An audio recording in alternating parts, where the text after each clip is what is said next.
You're watching Shravane Mukti channel.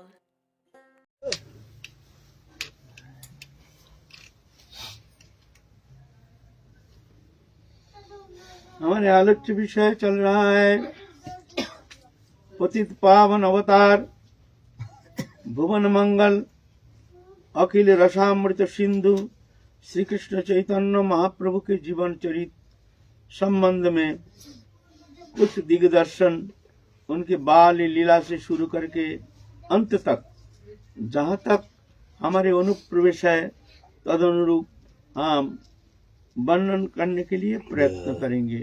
पूर्व की इच्छा, क्योंकि ये लीला है दिव्य, ये माइक लीला और चिन्मय लीला दोनों कुछ मेल है, देखने में लगता है एक ही सा। जैसे संसारी लोग संसार करते हैं, संसार में निमग्न हो जाते हैं, और भगवान भी ऐसे ही नरोचित लीला करते हैं, देखने में लगता है जैसे एक साधारण मनुष्य। इसलिए कभी कभी जब भगवान भोग लीला करते हैं, नरोलीलावत आचरण करते हैं, तो साधारण लोग नहं प्रकाश सर्वस्य जोगमय समावृता मुनयं न जानाति लोकमम अजम न। मैं ये दिव्य लीला मैं साधारण के सामने मैं अपने को प्रकट नहीं करता हूँ। नहं प्रकाश सर्वत्र जोगमया समावृता, जोगमया से मैं समावृत रहता हूँ। इसीलिए मूढ़ोयं न जानाति, मूढ़ व्यक्ति वो हमको जान नहीं पाता है, मेरी लीला मेरी क्रिया कर्म आदि जो है कुछ जान नहीं पाता है। कभी कभी वो हमको साधारण मनुष्य समझ करके अवज्ञा करना शुरू कर देता है।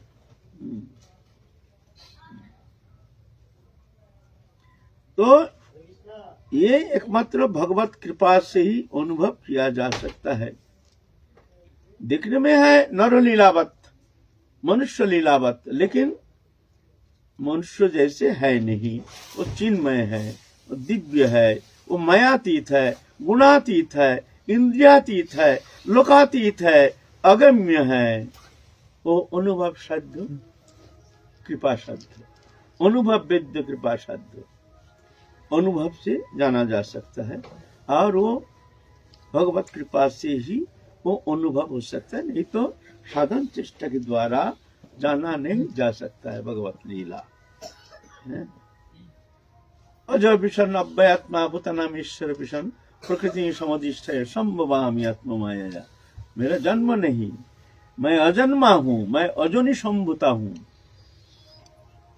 समस्त भूतों के ईश्वर होते हुए भी मैं जोगमय को आश्रय करके ऐसे मनुष्य जैसे कर्म करते ऐसे मैं कर्म करता हूँ।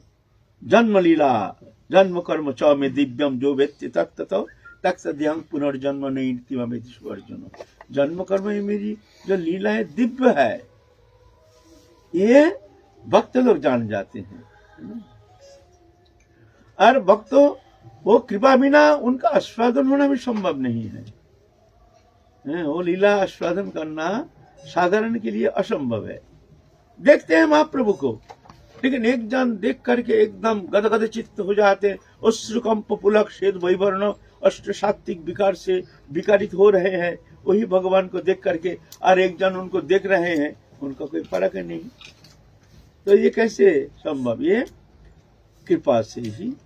जैसे कृष्ण लीला में कृष्ण को देख करके सब बहुत सारे हैं, अघासुर बकासुर आदि जलते थे कृष्ण को देख करके, हैं? वही कृष्ण है। शिशुपाल आदि कृष्ण को देख करके जलते थे, है भगवान सच्चिदानंद विग्रह, लेकिन देख करके जलते थे साधारण मनुष्य ज्ञान करके। कारण वहां महामाया से ऐसे आवृत है, उनकी बुद्धि वृत्ति इस तरह से आवृत है, जो वहां वो चित्त सत्ता के किंचित मात्र अनुप्रवेश वहां संभव नहीं है, अनुभव संभव नहीं है। इसलिए वो साधारण मनुष्य देखते हैं। अघासुर के पेट के अंदर भगवान घुस गए। अघासुर मुंह फाड़ के बैठा है। जो कहीं गोप बालक लोग जब यहाँ से कृष्ण साहब यहाँ से जाएंगे, हम पट करके मुंह में भर के उनको निकाल देंगे। तो भगवान अघासुर के मुख में प्रवेश कर गया तो क्या हुआ? क्या हुआ? कुछ कल्याण हुआ अघासुर का? अरे भगवान का दर्शन मिलता नहीं और अघासुर का पेट के अंदर भगवान स्वयं घुस गए। उसमें क्या होता है? प्रेम बिना सब फीका। चाहिए प्रेम। इसलिए हमारी साधना क्या है? हमारी साधना का तात्पर्य जो हमको भगवत दर्शन नहीं, भगवत प्राप्ति नहीं, हमारी साधना का तात्पर्य जो क्या है? क्या चाहिए हमको? हमारे प्रयोजन क्या है? हमारे प्रयोजन है प्रेम। बोले प्रेम भगवान नहीं मिला, प्रेम मिल गया तो तुमको क्या मिला? भगवान को चाहिए। अरे भाई प्रेम बिना आस्वादन थोड़ी होता है और भगवान किसी के बंधन में थोड़ी आता है। भगवान को कोई बांध सजी थोड़ी सकता है। वो अनंत विभु हैं, उनको कौन बांध सकता है? लेकिन भक्तों अपने प्रेम रज्जु से भगवान को बांध देते हैं। भगवान भक्त के प्रेम में फंस करके भूल जाते हैं मैं भगवान हूँ और भक्त के पीछे पीछे अनुगमन करते हैं। ऐसे भक्त वत्सल भगवान, ऐसे भक्त वत्सल भगवान जो भक्त को अपने मन प्राण सब समर्पण करके भक्त के पीछे पीछे अनुगमन करते हैं। कहते हैं अहं भक्त पराधीनो, मैं भक्त का अधीन हूँ। ये भक्त वत्सल भगवान, वो प्रेम से ही एकमात्र उनको आस्वादन किया जा सकता है, उनको बंधन भी किया जा सकता है। इसीलिए भगवान कहते हैं अस्ति ममंग भगवान मुकुंद मुक्ति ददाति न च भक्ति जोगम, मुक्ति ददाति करिचित स्मना भक्ति जोगम। भगवान मुक्ति देने के लिए तैयार हैं, लेकिन ये भक्ति जोग देते नहीं, ये प्रेम देते नहीं। क्यों? भगवान कहते हैं देखो प्रेम देने से हम फंस जाते हैं, भक्त हमको फंसा देते हैं उनके प्रेम में। मैं इस तरह से फंस जाता हूँ, मैं अपना सब कुछ भूल जाता हूँ और भक्त के पीछे पीछे मैं विवश होकर मैं अनुगमन करता हूँ। भक्त जैसे नाचाते हैं मैं ऐसे नाचता हूँ। क्या करूँ? ये भक्त वश्यता मेरा एक स्वभाव है, इसलिए मैं प्रेम तो देता नहीं हूँ उतना सहज। मुक्ति ले लो, मुक्ति देने के लिए हम तैयार हैं भाई, प्रेम मत मांगो हमसे। बहुत कठिन है। प्रेम चाहते हो तो बहुत परीक्षा देना पड़ेगा तुमको। भगवत दर्शन हो जाएगा साधन के द्वारा, जड़ चेतन ग्रंथि खुल जाएगा, संसार से मुक्त तुम हो जाओगे, 84 लाख जोनि से तो मुक्त हो जाओगे। लेकिन वो प्रेम, जिस प्रेम से भगवान बंध जाते हैं, जिस प्रेम के द्वारा भगवान के वो माधुर्य लीला आस्वादन किया जाता है, वो प्रेम बिना सब फीका। चाहिए प्रेम। इसीलिए हमारे महाप्रभु की जो उपासना पद्धति है, इसमें हमारे प्रयोजन क्या है? संबंध, अभिधेय, प्रयोजन, 3 है। पहले तो संबंध बोध होना चाहिए भजन करने के लिए। बिना संबंध हम किसका भजन करेंगे? भगवान है, भगवान ठीक है, कौन है? भगवान से हमारे संबंध क्या है? भगवान से हमारा नाता क्या है, रिश्ता क्या है? यही जानते नहीं, मालूम नहीं, भजन करो भजन करो। तो इसीलिए पहले संबंध बोध को जगाओ। सहज सरल संबंध बोध क्या? सिर्फ जान लो जे भगवान से प्रियतम कुछ नहीं हो सकता है। सबसे प्रियतम अनंत कोटि ब्रह्मांड के जितना सुख समृद्धि सब अगर एकीभूत करके आपको प्रेजेंटेशन किया जाए, लो अनंत कोटि ब्रह्मांड के, अनंत कोटि विष्णुलोक के समस्त सुख संपत्ति मैं तुमको दे रहा हूं, ए लो। और एक तरफ हमारे ठाकुर जी है, उनके प्रेम बोलता है इसका कंपेयर किया नहीं जा सकता है। इतनी माने इसका क्या महिमा बताए। तो सबसे प्रियतम जान लो, संबंध माने सबसे प्रियतम अनंत कोटि ब्रह्मांड की जितना सुख समृद्धि सब अगर एकीभूत करके हमको दिया जाए, फिर भी भगवान से जो हमारे प्रेम संबंध है, उस संबंध से ये सब फीका पड़ जाएगा, ये बेकार है। और सबसे निकटतम, जितना निकटतम वस्तु पदार्थ है हमारे सामने, घर मकान दुकान रुपया पैसा, ये सब दूर है, बहुत दूर है। हमारे भीतर रमा हुआ है, हमसे, हमारे भीतर हमसे मिले हुए हैं। हमको जान नहीं है, हम जानते नहीं है, हम भूल गए हैं। ये भूल को मिटाओ। सबसे निकटतम बाहर कहाँ अनुसंधान कर रहे हो? तुम्हारे भीतर वो बैठे हैं, सबसे प्रियतम, सबसे निकटतम, ये जान लो। तो इसलिए हमारे महाप्रभु के जो उपासना पद्धति है, इसका प्रयोजन क्या है ना? प्रयोजन है प्रेम। चाहिए प्रेम। जैसे मान लीजिए एक बछड़ा है, छोटा सा बछड़ा, वो बछड़ा को आप ले जाओ, गाय बछड़ा के पीछे पीछे भगती रहेगी, बछड़ा छोड़ के वो कहीं जाएगी नहीं। धिंगड़ा गाय, उसको आप ले जा नहीं सकते कहीं, जो सिंह को पकड़ करके, कान पकड़ के लेने का, आपको मार देगा। तो क्या करना है? नहीं, बछड़ा है ना, बछड़ा को आप ले जाइए, वो आपको पीछे पीछे हूंकर मरते मरते चलेगी। ऐसे भगवान भक्त के पीछे पीछे अनुगमन करते हैं। भगवान इस तरह से, जैसे गौ अपने बछड़े को पलक के लिए छोड़ना नहीं चाहती है, इस तरह से भगवान भी अपने भक्त को पलक के लिए छोड़ते नहीं है, छोड़ना नहीं। उस प्रेम में इस तरह से बंध जाते हैं। तो भगवान, उस भगवान को पाने के लिए ऐसे ही भक्त के पीछे पीछे तुम चलो। भक्त को पकड़ लोगे तो भगवान आ जाएंगे, भक्त को पकड़ लो तो भगवान आ जाएंगे, है ना? क्यों? भक्त वश भगवान। वही भगवान जो प्रेममय पुरुषोत्तम श्री कृष्ण चैतन्य महाप्रभु एक नरो लीला यहाँ प्रकटन कर रहे हैं, एक बाल लीला। अभी तक भगवान अभिव्यक्त हुए हैं, लेकिन अपने को प्रकट नहीं की है। सब जानते हैं जो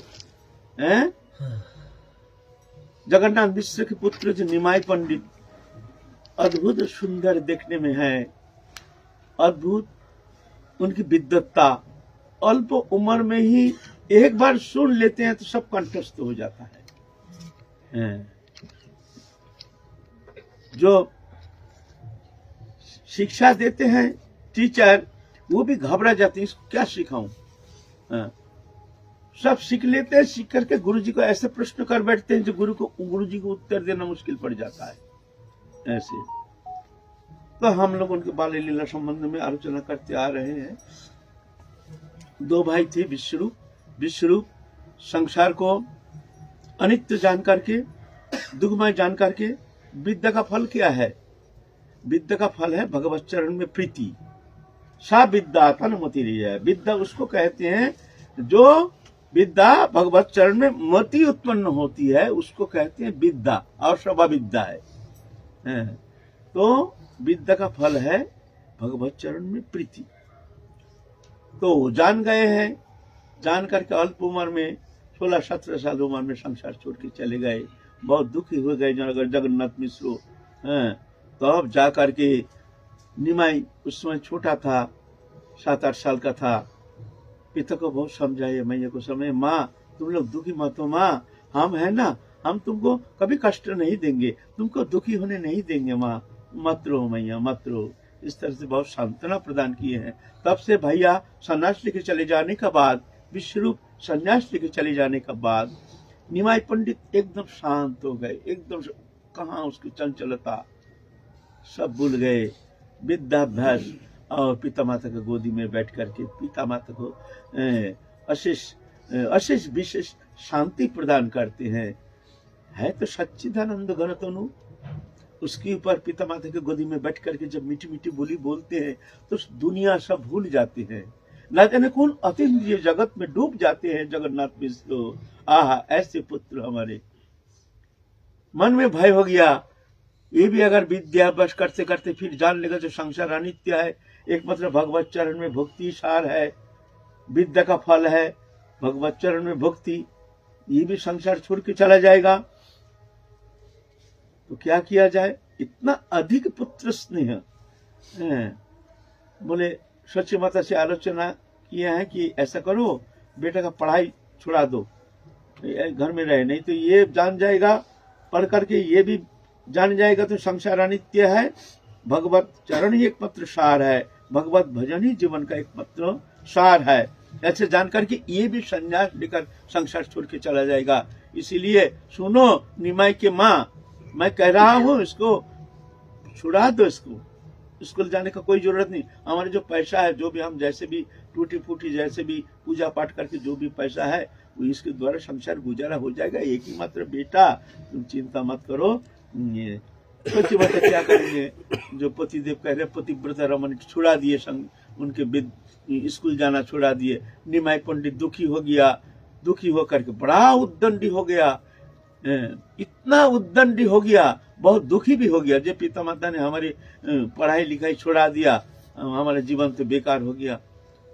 फिर एक दिन जाकर के जहाँ गंदगी फेंका जाता है वहां जाकर के बैठ गया। बैठ करके तो ब्रह्म ज्ञान की बात करना शुरू कर दिए हैं। सब आए हैं, जगन्नाथ मिश्र और सची माता आदि आकर के देखते हैं गंदगी में बैठा हुआ है। बेटा आजा, बेटा आजा। नहीं आऊंगा नहीं, हमको तुमने मूर्ख बना के रख दिया, तो सूची और सूची बिचारा हमारा कहाँ से होगा। तो जो ज्ञानी है उसके लिए, हम तो अज्ञानी है, हमारे पास क्या सूची क्या असूची, इसलिए हम तो यहीं रहेंगे। सब हंस रहे हैं। तो बोल क्या होने से तू वहां उठ के आ जाएगा, बता। माने जहाँ गंदगी फेंका जाता है हमारे बंगाल में अभी भी ऐसे, भगवत भजन करे या ना करे, सब ये सुचिता बहुत है। उधर गंदगी में जाने से घर प्रवेश नहीं कर सकते, उसको नहा के ही घर में आना पड़ेगा। यहाँ तो ऐसा है नहीं। यहाँ तो शौचादि क्रिया के लिए भी जाते हैं, जूता वूता पहन करके सुबह, फिर जाकर के ऐसे ही घर में घुस जाते हैं। वैसा नहीं। वहाँ हमारे मैया भी हमने कभी अशुचि जगह में कभी चले गए तो हमको ठंडी मौसम में भी कुंडा में डुबकी लगा करना पड़ता था। जाओ, घर में घुसते नहीं देंगे, ऐसा था नहीं। हम तो अशुचि जगह में बैठे हैं। फिर बोले क्या होने से तू वहां से आ जाएगा, बता देना, हमको पढ़ाओगे, बोलो। हमको अगर वचन दोगे हमको पढ़ाओगे तो हम आएंगे, नहीं तो हम आएंगे नहीं। सब बड़ी बुढ़ी हैं, सब जगन्नाथ मिश्र को बहुत बात सुनाए। अरे तुम्हारी बुद्धि कैसे खराब हो गया मिश्र पुरंदर, तुम इतने बड़े ब्राह्मण पंडित हो करके ये बच्चा को इस तरह से मूर्ख बना के रखना चाहते हो। हमारे घर का बच्चा स्कूल जाना नहीं चाहता है। अरे ये बच्चा देखो स्कूल जाने के लिए कितना आग्रही है, और तुम इसको पढ़ाते नहीं हो, पढ़ाना नहीं चाहते। ये तुम्हारी कैसे बुद्धि है। अरे जगन्नाथ मिश्र तुम्हारी बुद्धि तो पूरी मारी गई है। ना ना ऐसा मत करो। अरे करेंगे भैया, ये भी अगर संन्यास हो गया तो हम कहाँ जाएंगे, हम किसको लेकर जाएंगे। संसार में जीना ही हमारा बेकार हो जाएगा, मृत्यु से भी खतरनाक हो जाएगा। हमारे एकमात्र पुत्र ये अगर ये जान गया जो संसार अनित्य है तो ये भी छोड़ छाड़ के चले जाएंगे, फिर हम क्या करेंगे। हमारे मृत्यु से भी अधिक दुखदायी हो जाएगा हमारे जीना। इसके लिए हम जीते हैं। भैया तुम तो कह रहे हो इतना अगाध पुत्र स्नेह, इतना अगाध। अरे मिश्र पुरंदर तुम्हारी बुद्धि ऐसे खराब हो गया। अरे सबके मालिक है भगवान, वो सबको चलाते हैं। तुम कौन होते हो सुख दुख का कर्ता। अपने पुत्र को तुम सोचते हो तुम्हारा पुत्र है, तुम इसको पालन कर रहे हो, तुम इसको भविष्य जीवन संबंध में तुम चिंता कर रहे हो। ऐसा थोड़ी होता है।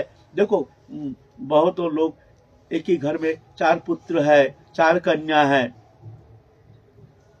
पर एक ही घर में अन्न खा करके एक स्कूल में पढ़ता है। लेकिन क्या होता है, कोई विद्वान होता है, कोई मूर्ख होता है, कोई धनवान होता है, कोई दरिद्र होता है। क्यों? एक ही घर में तो एक ही माता पिता के स्नेह से पालित हुए हैं। तो ये वैषम्य क्यों होता है? पत्रा देख करके, अच्छी तरह से सुंदर पत्र देख करके, सब पत्रा मिला करके, पंडित बुला करके तभी तक विवाह कार्य संपन्न होता है।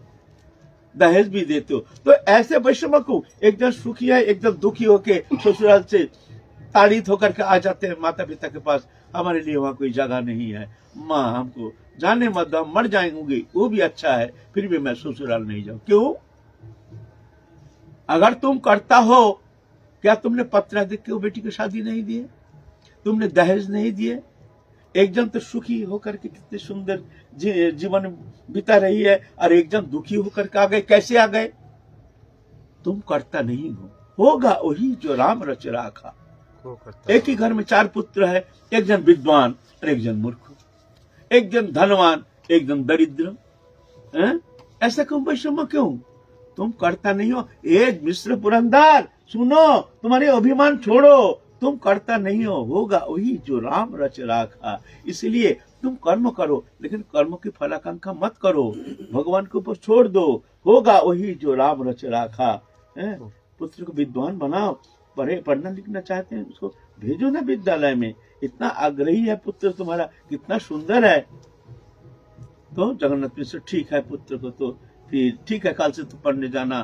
पुत्र को पढ़ रहे हैं और पढ़ते पढ़ते बड़े अच्छे विद्वत्ता, क्या कहें, सब हर जगह उनके नाम, अल्प उम्र में ही पंडित नाम में ख्याति प्राप्त किया है। सब कोई जानते हैं निमाई पंडित, बचपन में ही निमाई पंडित नाम हो गया। पंडित, बड़े बड़े पंडित के साथ कक्षा करती है। आएंगे इस संबंध में, बड़े अच्छा आनंद, सुंदर विचार, सुंदर है, बड़ी अद्भुत लीला है, हम लोग आलोचना करेंगे। अब 8 साल से 9वें साल में आ गया। आप उपनयन संस्कार होना बहुत जरूरी है। ब्राह्मण कुल में जन्म लिया है ना, मिश्र पुरंदर उच्च कुल के ब्राह्मण है। अब जनेऊ संस्कार, ब्राह्मण जनेऊ संस्कार होना जरूरी है। हमारे बंगाल में ये संस्कार जब होता है तो शादी विवाह जैसे अनुष्ठान होता है, ऐसे नहीं। सब निमंत्रित होकर आते हैं, सब भेंट प्रणामी लेकर के आते हैं, बड़ा अनुष्ठान होता है। जिस दिन उपनयन संस्कार होता है ब्राह्मण घर में, तो उस समय सब निमंत्रित होकर के आते हैं। ऐसा ही बड़े धूमधाम के साथ निमाय पंडित का तो उपनयन संस्कार के समय आ गया है। सुदर्शन पंडित नाम के पंडित है, उनके द्वारा अनुष्ठानिक कार्य संपन्न किया जा रहा है।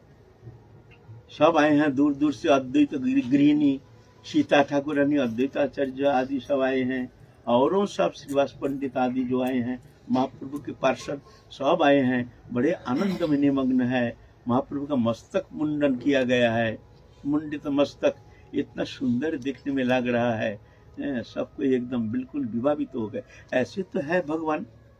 मनुष्य में भगवान में फर्क क्या है?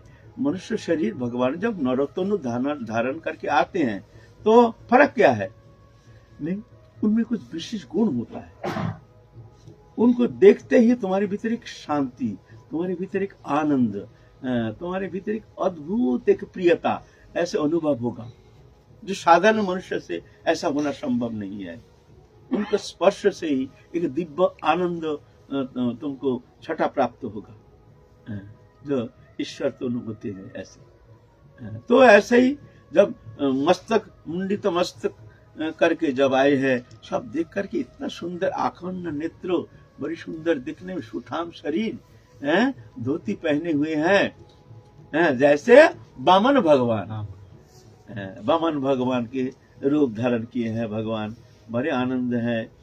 फिर जगन्नाथ मिश्र उनके कान में ब्रह्म गायत्री मंत्र प्रदान किया है। ओम भूर्भुवः स्वः तत्सवितुर्वरेण्यं भर्गदेवस्य धीमहि तन्नो यो प्रचोदयात्। ये ब्रह्म गायत्री कान में प्रदान किए। ब्राह्मण कुल में जब दीक्षा मंत्र होती है तब जाके उनको ये मंत्र ब्रह्म गायत्री प्रदान किया जाता है। ये गायत्री मंत्र प्रदान के साथ साथ महाप्रभु अचेतों की गिर गया। एक दिव्य भाव उनके भीतर, छोटा बालक किंतु इतना भाव विभावित चित्त वृत्ति, इतना अल्प उम्र में हुंकार दे रहे हैं। ऐसे ऐसे भाव जो कि साधारण मनुष्य लोक में होना संभव नहीं है। जो सात्विक भाव होता है, भगवत प्रेम में जब भाव विभावित हो जाता है, इसका कई प्रकार है। जैसे अश्रु, कंप, शेद, पुलक, वैवर्ण, स्तंभ, मूर्छा आदि, श्वेत, ये सब अष्ट सात्विक विकार है। महाप्रभु जब अवतीर्ण हुए थे, उनका 18 प्रकार विकार होता था। 18 प्रकार विकार, यह 18 प्रकार का विकार एकमात्र राधा रानी में होता था। साधारण मनुष्य में ऐसा होता नहीं है।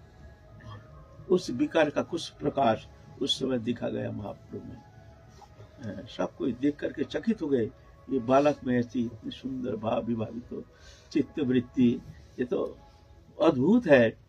फिर जाके बहुत समय पीछे शांत हो गए हैं। फिर संन्यास क्रिया के बाद भिक्षा लेना जरूरी है। पहले तो अद्वैत गृहिणी सीता देवी भिक्षा प्रदान किए हैं झोली में, भिक्षांग देही, फिर रुचि माता भिक्षा दी है, ऐसे ऐसे सब श्रीवार गृहिणी आदि सब भिक्षा प्रदान किए हैं। महाप्रभु मौन व्रत रह करके वो 7 दिन नियम पालन किए हैं।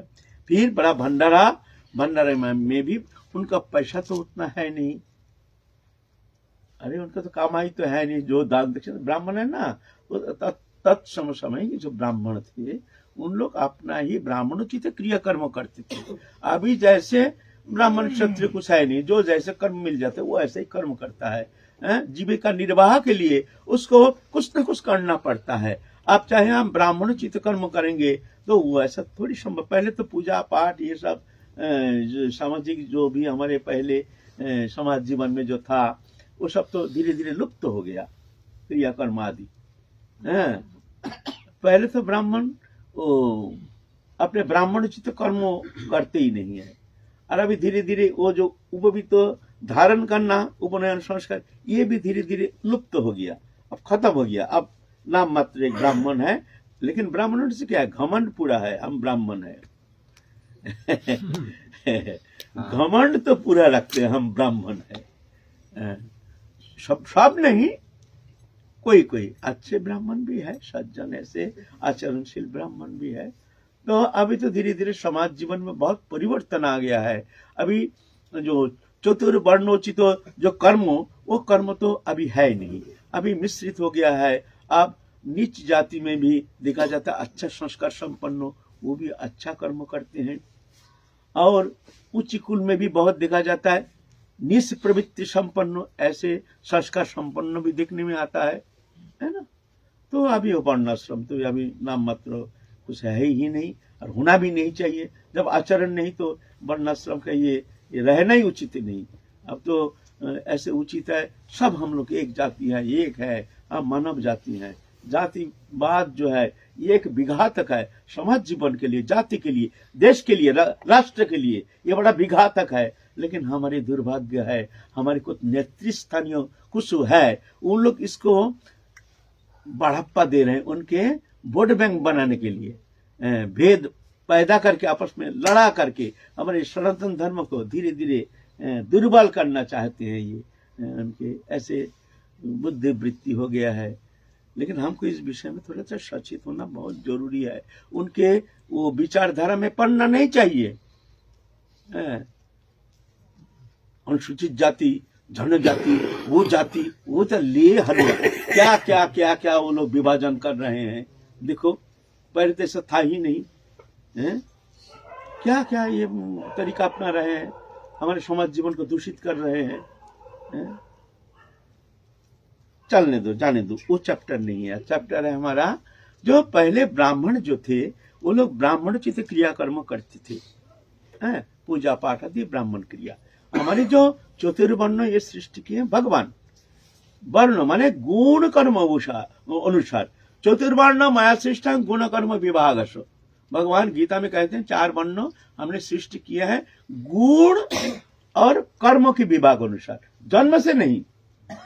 श्रीमद् भागवत महापुराण में है, जिसके अंदर जो गुण देखोगे तदनुसार तुम उसको वो वर्ण निश्चित करना, जी ये वर्ण है। ऐसा बहुत सारे प्रमाण है, हम प्रमाण अभी देंगे नहीं क्योंकि हमारा चैप्टर अलग है ना। जिसमें जो गुण, ब्राह्मण में ब्राह्मणोचित गुण होना चाहिए। सामदावत शौच खांत्यार्जवमेव च ब्रह्मचर्य अहिंसा च ब्रह्म कर्म स्वभावजम। ये गुण जिनमें है वो ब्राह्मण है। साम दाम तप शौचो खांत्यार्जवमेव च ब्रह्मचर्य अहिंसा, ये गुण जिनमें है वो ब्राह्मण है। वो समाज को शिक्षा दे सकते, अपने खुद स्वयं शिक्षित है, आचरणशील है, इसलिए दूसरे को शिक्षा देने में समर्थ है। ये गुण है नहीं, वो क्या शिक्षा देंगे, वो क्या शिक्षा देंगे। फिर क्षत्रिय कौन है, शौर्य तेजो धीति दक्ष युद्ध च अपनयनम दानम ईश्वर भावस्य खात्र कर्म स्वभावजम। शौर्य, तेज, धृति, धृति माने सहनशीलता, दक्ष, दक्ष माने हर काम में दक्ष, एकदम मानने के लिए तैयार है, पलक। युद्ध च अपनयनम, रणभूमि में कभी पीठ मोड़ते नहीं, मरेंगे फिर भी लौटेंगे नहीं, ऐसे। दानम, खूब दान देते हैं, ईश्वर भावस्य, पालन करने में समर्थ हैं। ये क्षत्र कर्म स्वभावजम, एक गुण जिनमें है वो क्षत्रिय है।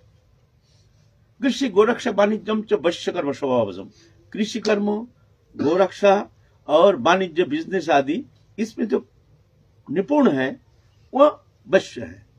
ये गुण जिनमें है वो वैश्य है। अब ब्राह्मण, उनको अगर खेती करने के लिए दिया जाए, वो क्या जानेंगे कौन खेती, कौन सॉइल में कौन क्या फसल उपजाऊ होता है, कौन समय किस फसल को बोना चाहिए, कब पानी देना, क्या जानते हो? खेती देने से खेती कर पाएगा? तो जिसके अंदर जो गुण है तदनुसार उसको वो कर्म देने से समाज जीवन में मंगल होता है। इसलिए बिजनेस ऑर्गेनाइजेशन में श्रम विभाजन, जिसके अंदर जो गुण है तदनुसार उसको वो कर्म देने से मंगल होता है ना। फिर और जो अनपढ़ गामार, जो जंगल से रहते हैं, जो जाति हैं जहां शिक्षा का कोई अनुप्रवेश नहीं, ऐसे जाति जो है ये इनकी सेवा करेंगे, यह शूद्र। लेकिन वो अभी तो परिवर्तन आ गया, अभी तो बस एक अच्छा अस्त्र मिल गया है, आप विभाजन करो, ये बांटो, अपने में बांटो, ये ब्राह्मण है, क्षत्रिय है, ये है, वो है, ये है, बस लो। उनका वोट बैंक बनाना है, उनको विभाजन करना है, समाज को तोड़ना है, भारतीय संस्कृति को तोड़ना है, बस ये उनका लक्ष्य है। उनको वोट बैंक बनाना है, बस, और कुछ नहीं है। देश, समाज, संस्कृति, सभ्यता, भारतीय संस्कृति, इनसे उनका कोई लेना देना नहीं है। उनको बस एक ही है, कैसे भी हमको वोट बैंक बनाना है ना। तो ऐसी बात नहीं है। पहले जो ब्राह्मण थे वो ब्राह्मणोचित गुण उनमें दिखने में आता था, तो ब्राह्मणोचित कर्म करते थे, शिक्षा देते थे, अध्ययन और अध्यापना, है ना। तो मिश्र पुरंदर, वो तो काम तो कुछ करते नहीं, ब्राह्मण चित्त कर्म करके भाई उसमें पेट थोड़ी भरता है। अब बड़ा भंडारा करना है, बेटा अभी उपनयन संस्कार हुआ है, तो सब कोई आए हैं। भगवान जहाँ जिस घर में हुआ लक्ष्मी स्वतः विराजमान रहती है, लक्ष्मी जी, है ना। कहाँ से धन आ गया, सब दे रहे हैं, कहाँ से धन है पता ही नहीं। अरे हजारों मूर्ति आकर के वहां, तो उस अनुष्ठान में देवता लोग भी नर्तन धारण करके आकर के प्रसाद पाने के लिए बैठ गए हैं। और जगन्नाथ मिश्र पुरंदर तो देख रहे हैं, अरे भाई हमारा पैसा नहीं, कौड़ी नहीं, 10 ब्राह्मण को खिलाने का हमारे पास पैसा नहीं, हजारों लोग खा रहे हैं, दही, रसगुल्ला, गुलाब जामुन, अरे क्या क्या माल उड़ रहा है, कौन लाया, कहाँ से बन के आया, है? जगन्नाथ मिश्र तो चकित होकर देख रहे हैं, ये कैसे संभव है भाई, हमारा गरीब ब्राह्मण है, और ये हो रहा कहाँ से? अरे होगा कहाँ, ये तो जहाँ स्वयं पूर्ण ब्रह्म सनातन है, वहाँ लक्ष्मी जी स्वयं वहाँ विराजमान रहती है, वहाँ धन की कहीं कमी है? फिर बड़े आनंद धूमधाम से उपनयन संस्कार हो गया। तब से हमारे निमाई पंडित बड़े आदर के साथ, बड़े प्रतिदिन अपने नियम ध्यान करके, स्नान ध्यान करके, ब्रह्म गायत्री आदि पूजा पाठ इत्यादि करके फिर जा करके ही अपने विद्या अध्ययन करते थे। और ठीक नियम पूर्वक, एकदम चंचलता है नहीं अभी, लेख पत्र विद्याभ्यास और भजन पूजन ध्यान धारणा, बस ऐसे ही।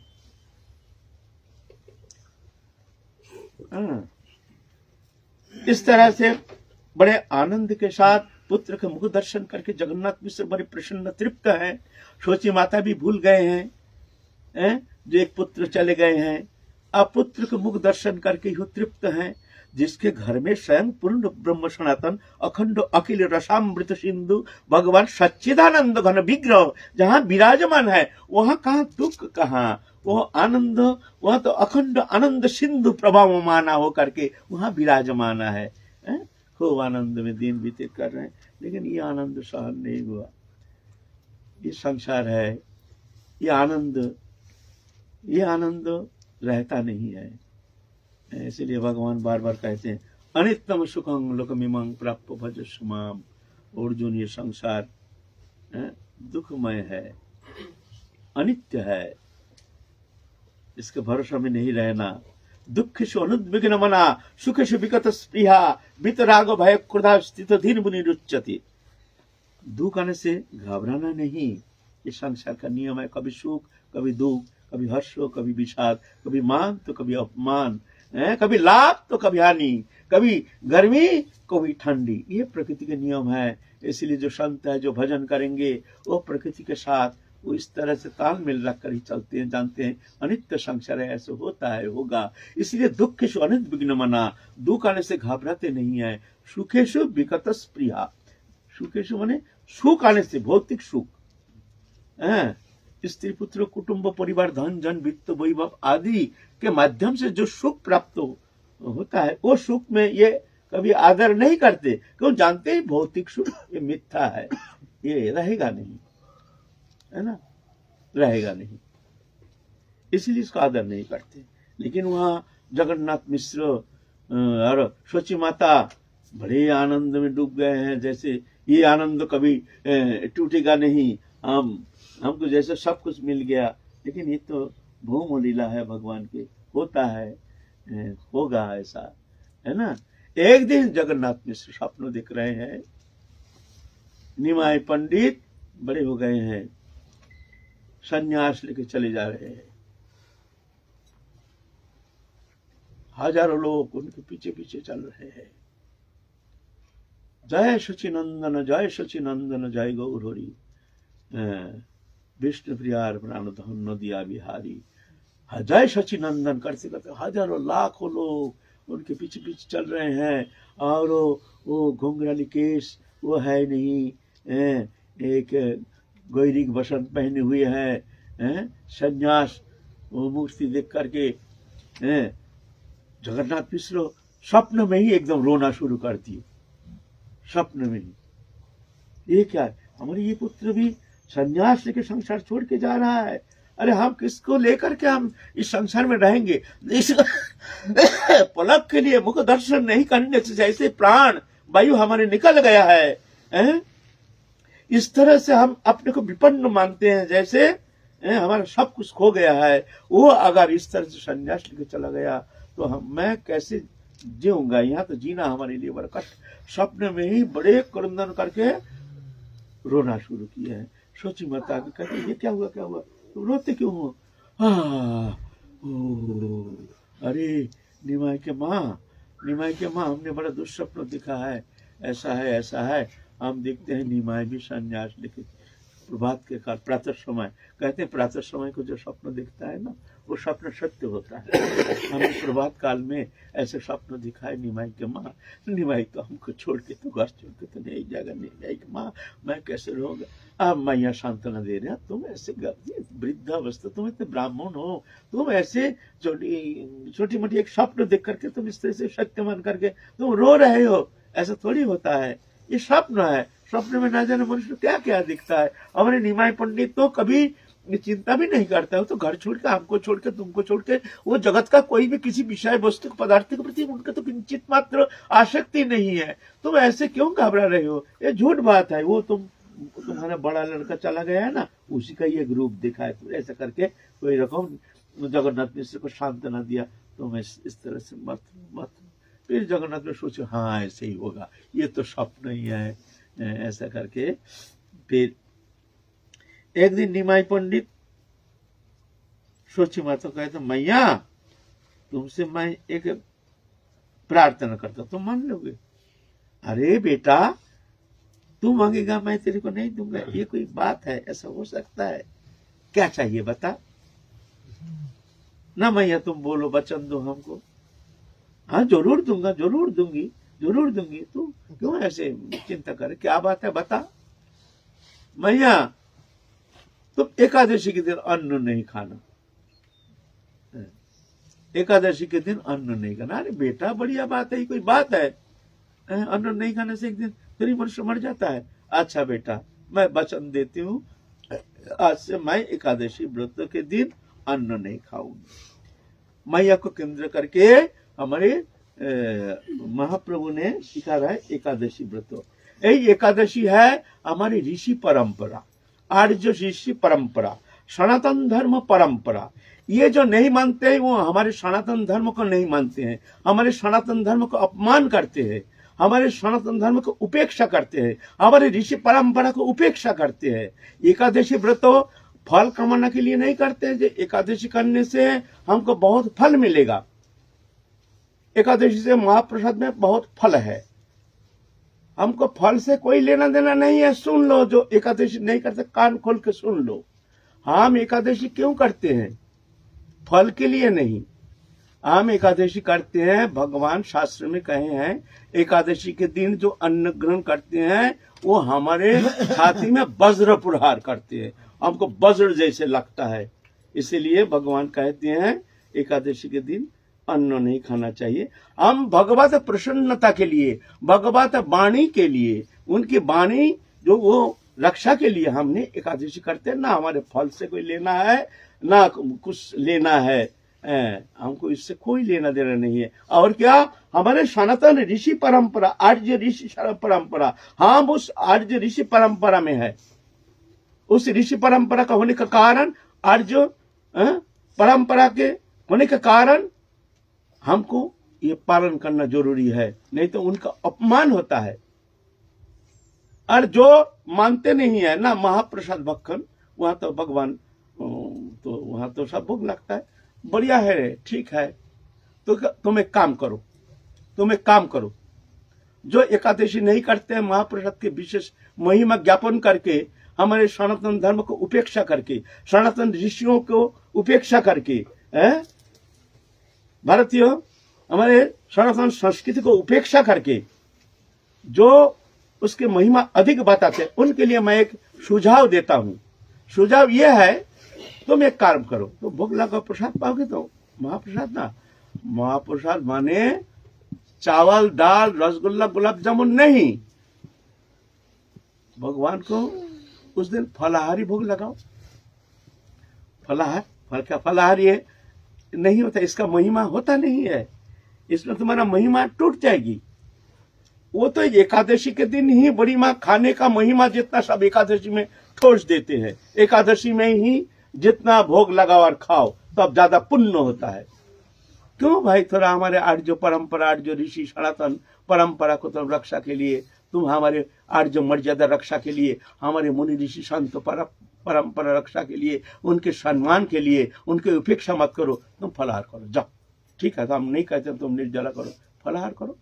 सबको कहो जो उस दिन तुम लोग अन्न भोग नहीं लगाना। इसमें तुम्हारा क्या होता है, हमारे सनातन परंपरा का मर्यादा भी रक्षा हो जाएगी, तुम्हारा भी महाप्रसाद भक्षण। ठीक है, भोग लगाओ, खूब खाओ। क्या फलाहार, दूध, दही आदि, मक्खन, कितना सुंदर अच्छे अच्छे भोग पदार्थ है। ये भोग लगाने से वो तुमको फल नहीं मिलेगा, पुण्य नहीं होगा। पुण्य सिर्फ अन्न ही खाना पड़ेगा एकादशी के दिन। हमारे आर्य ऋषि परंपरा को तुम थुतकार रहे हो, हमारे संस्कृति परंपरा को तुम थुतकार रहे हो, हमारे वैष्णव परंपरा को तुम थुतकार रहे हो। हम थोड़ी लड़ाई करते हैं तुमसे, लड़ाई हमारा क्या है, हम थोड़ी कहते हैं तुम क्या करते हो क्या नहीं करते हो। मुसलमान लोग वो लोग थोड़ी करते हैं एकादशी, क्रिश्चियन लोग थोड़ी करते हैं एकादशी, तो हम उनसे लड़ाई करने थोड़ी जाते हैं। लेकिन तुम जब हमारे पर अंगली उठाते हो और शिक्षा देते हो एकादशी नहीं करना, एकादशी महापरित्याग जो करता है वो नरक जाता है। और हमारे सनातन धर्म में कहते हैं जो एकादशी व्रत पालन नहीं करते हैं उसको वैष्णव कहा नहीं जाएगा। हम नहीं कहते हैं, हमारे शास्त्र कहते हैं, हम नहीं कहते। हम तो वही हमारे शास्त्र अनुसरण चलते हैं। जो एकादशी व्रत पालन नहीं करते हैं उसको वैष्णव कहा नहीं जाएगा। इसीलिए एक ऐसे साइंटिफिक भी है, साइंस में अभी तुम्हारा जापान के एक साइंटिस्ट और अमेरिकन के एक साइंटिस्ट अभी रिसर्च करके देखे हैं, लेटेस्ट रिसर्च करके देखे हैं, जो एकादशी के दिन माने कितना घंटा, कम से कम 20-22 घंटा जो कुछ ग्रहण नहीं करते, निर्जला करते हैं, वो कैंसर मुक्त हो जाता है, वो कैंसर से मुक्त हो जाता है। उसके अंदर कैंसर कभी फॉर्मेशन होना संभव नहीं होता है। ये अभी हम नहीं कह रहे हैं, जापान के एक साइंटिस्ट और अमेरिका के साइंटिस्ट दोनों ने कह रहे हैं ये, इसीलिए ये साइंस भी है, ये ऐसा नहीं है। और भगवत विषय संबंध में भोग लगाना, हम भी भोग लगाते हैं एकादशी के दिन 56 भोग, अन्न चावल दाल सब लगाते हैं। ऐसा थोड़ी है जब हम ठाकुर जी को भोग ही नहीं लगाते हैं, ठाकुर जी का हम खूब भोग लगाते हैं। लेकिन एकादशी के दिन निर्जला करके फिर वही भोग जो है वो ठीक हम जाकर के द्वादशी के दिन प्रातः काल पारण करके हम उसको ग्रहण करते हैं बड़े आदर के साथ। ये है, ये हमारे पुण्य के लिए नहीं, ये हमारे भगवत मर्यादा, भगवान के आदेश पालन के लिए। भगवान कह रहे हैं एक तरफ महाप्रसाद भक्षण का महिमा, एक तरफ कह रहे हैं देखो मैं कह रहा हूं एकादशी के दिन अन्न जातीय वस्तु ग्रहण नहीं करना। तो महाप्रसाद का महिमा ज्यादा है जानकर के उसका हम स्वीकार करेंगे ना। भगवान कह रहे हैं एकादशी के दिन अन्न जातीय कुछ ग्रहण नहीं करना, क्या करेंगे आप बताओ? हम उनके वाणी को पालन करेंगे। या हमको महिमा से कोनो मतलब नहीं है, उनके वाणी, उनकी प्रसन्नता, ये हमारे उद्देश्य है, हमारे प्रति का उद्देश्य है, ये है ना। तो ठीक है, महाप्रभु इस तरह से चेतन कराने के लिए, सबको शिक्षा देने के लिए महाप्रभु शची माता को बुला करके ये प्रार्थना की। बालक 9 साल के बालक कहते माँ एकादशी के दिन अन्न नहीं खाना, ये प्रार्थना। शची माता कहते ठीक है बेटा कोई बात नहीं, मैं आज से बस मैं एकादशी व्रत पालन करूंगी, घर में सबको हम इस तरह से एकादशी व्रत इस तरह से पालन कराएंगे। तो महाप्रभु फिर आगे चलेंगे, 11:15 बज गया, फिर हम लोग काल चलेंगे महाप्रभु के साथ। देखो क्या लीला करते हैं, इस तरह से हम धीरे धीरे महाप्रभु अंतिम तक उनके दिव्य लीला, अद्भुत जीवन चरित्र संबंध में कुछ वाणी को पवित्र करने के लिए, हृदय को पवित्र करने के लिए, उनके भावना से भावित होने के लिए हम लोग उनके जीवन गाथा, अमृतमय जीवन गाथा हम लोग आलोचना करें। जय जय श्री राधे श्याम। में रहते हैं हम, निकुंज में कोई नियम नहीं, ठाकुर जी शाम को जो भोग लगते हैं वो हम खाते हैं, ऐसा कहते हैं। कहाँ निकुंज में रहते हो? बोलने से हो जाएगा, हम लोग निकुंज का उपासक नहीं है। तुम निकुंज में रहते हो तो यहाँ को पंचभौतिक शरीर में सब हर्ष विषाद काम क्रोध लोभ सब भरा हुआ है, और तुम निकुंज में रहते हो। निकुंज हमारा भावना है, भावना में हम खूब, वहाँ तो माना थोड़ी है, वहाँ तो हम व्रत थोड़ी है। जब हम निकुंज लीला चिंतन करते हैं तो उस समय थोड़ी हम ये सब भौतिक विषय चिंतन करते हैं। वहाँ तो हम राजन के साथ रहते हैं, खूब खा रहे हैं, खूब आनंद कर रहे हैं। वहाँ तो एक अंतर जगत के चिंतनीय है, भावनात्मक है, एक क्रियात्मक है। क्रियात्मक शरीर विषयक है, भावनात्मक आत्म विषयक है। क्रियात्मक जो है इसमें तुमको सावधानी होना पड़ेगा, यह है व्रत। और भावनात्मक वहां तुम छूट है, वहां तो तुम चिंतन करना, राधा रानी के चरण सानिध्य में रह करके सुंदर भोग लगा रहे हो, दिव्य भोग तुम सेवा करा रहे हो, अपना हाथ से ठाकुर जी को खिला रहे हो, तुम भी खा रहे हो, इसमें मना थोड़ी है। तुम भावनात्मक और क्रियात्मक दोनों को मिला जुला के तुम अगर बोला हम निकुंज में रहते हैं, अभी 2 गाली दे देंगे तुम्हारे, देखना आंख बाबूला हो जाओगे। कहाँ रहेगा तुम्हारा निकुंज लीला? आ जाएगा हमारा भौम लीला।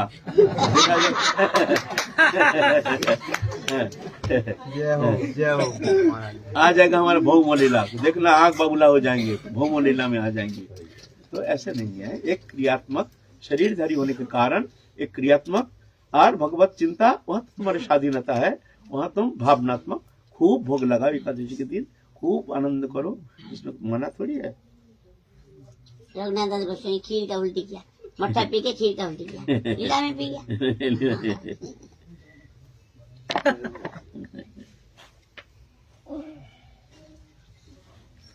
चलो बंद करो।